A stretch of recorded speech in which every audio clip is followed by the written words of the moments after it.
What is up, everybody? If you guys picked this video to learn a little bit about the ATM business and sales, you chose right. Sit back, take some notes, and enjoy.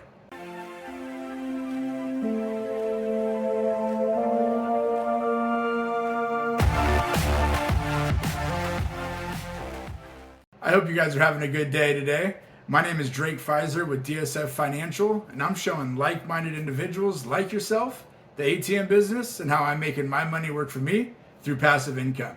Go ahead and subscribe for me, guys. Hit that like button. I'm trying to make it to 1,500 subscribers. I'm almost there. Now, with sales, it can be a little intimidating. It can be pretty scary. You might be doing the sales for a new job. You might be selling a product that you're not too familiar with or too knowledgeable about. And to be honest, selling face-to-face is a little bit like public speaking. You're talking to somebody that you don't know. Sometimes multiple people are around, and it can be a little nerve-wracking. I've got some news for you, though. It's common. I actually feel that way still sometimes. You're always wondering if they're going to ask a question that you might not have an answer to or you haven't thought about really yet. And you definitely don't want to overpromise and underdeliver. I definitely get it. But I promise the more you do it, the better and easier it will get. Now, with sales regarding the ATM business, I'm going to go over 4 different methods of sales to try and get that location, trying to get that ATM in there. And I'm going to break that down to you in 4 different phases. And to be honest, it really isn't just for the ATM business. You can use it in selling just about anything. Now, first and foremost, with sales is going to be door-to-door sales. Now, with door-to-door sales, this one is the most nerve-wracking because you are speaking to people face-to-face. And sometimes you won't even get to speak to the owner or the decision maker. Sometimes you'll just get one of the regular employees or one of the waitresses or servers or wherever the location may be. Now, the best tip I can tell you, first and foremost, is learn the product. Learn what you have to sell. Whether you're trying to sell a cleaning service or whether you're trying to sell ATMs or place ATMs on location, know the service that you're trying to provide. They will inevitably ask you questions. So try and come up with some questions that they might ask. For instance, a bar location. Have something in mind that you're going to talk about. Have a nice pitch about the product that you're trying to offer.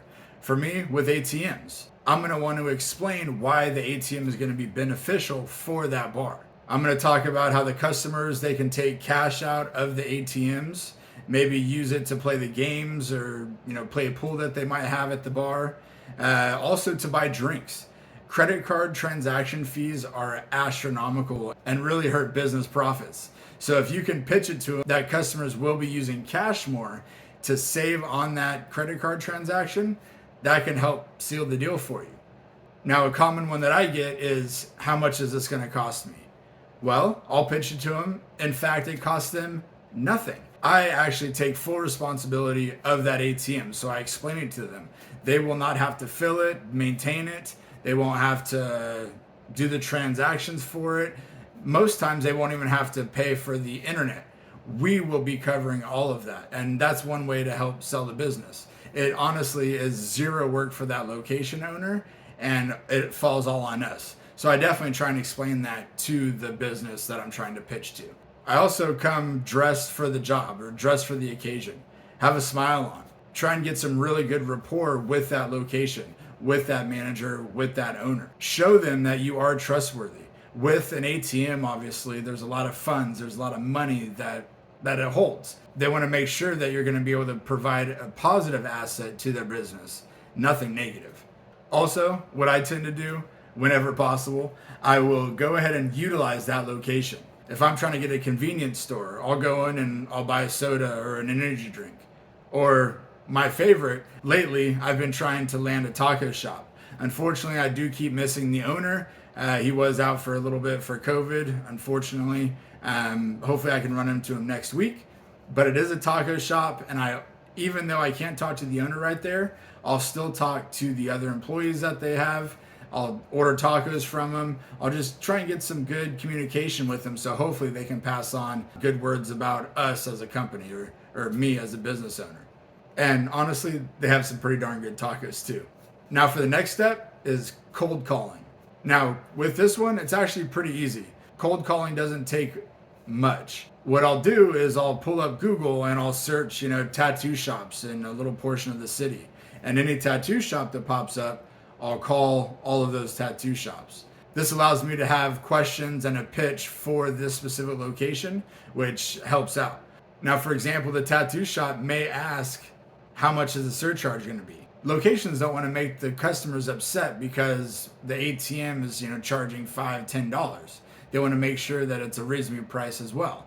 So, for instance, I would go ahead and tell them, the market is showing, let's say, a $2.99 surcharge fee.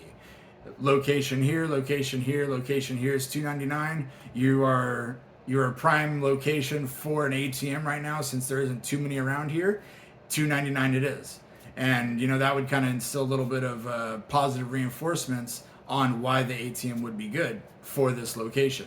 I'll also let them know that it's going to save them money through credit card transactions, as well as things like Square. And of course, I try and talk in a clear and concise manner when talking to the locations. I was a telemarketer for about a little over a year, so I'd like to think my phone etiquette is pretty good. Now, the next way to find a location is going to be through email or social media blasts. It's the best way to get the mass amount of audience possible, and can be the most cost effective, and is probably the least time consuming to do. You don't have to drive around location to location, wasting gas, or you don't have to, dial the phone 1,000 times. All you're doing is just creating a specific template or a specific flyer to post up or an ad, and you just submit it. Now, email blasts, Facebook advertisements, Instagram, things like that, they all do cost different things. And depending on what you are trying to sell will determine on what type of selling or what platform you want to use. And honestly, you can post content for free online yourself. Now, of course, doing social media blasts and things like that isn't as personal as, let's say, face-to-face sales or talking to the customer face-to-face. It definitely has its upsides, and it's something I would give a shot if you haven't thought about it yet or done it yet. Now, the last type of sales to go over is going to be mailing. Yes, old school mailing, letter, envelope, stamp. Yes, it is still a thing. And honestly, I kind of forgot about it or never even thought about doing it for the ATM business.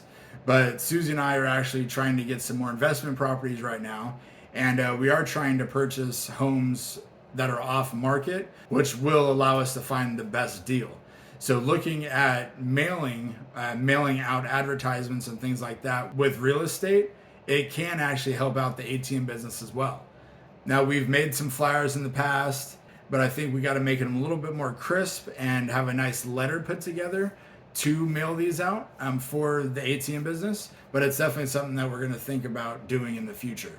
You do have to consider the cost of stamps, which does add up. And honestly, for me, I think about it as, me working. I'm not trying to look at any advertisements or anything while I'm working. Junk mail, I just throw it all away. But not everybody thinks that way. A lot of people do open letters. They like the handwritten address, things like that. And if we can get somebody's attention, it can work out. And it definitely has a nice personal touch, which some clients may enjoy. If you guys have any tips or questions on selling or sales techniques, please leave them down below. Hit that subscribe button for me. Hit that like button. Like always, I hope you enjoy the day, but keep grinding, keep hustling, work hard every day, just like it's Monday. Till next time, guys. Later.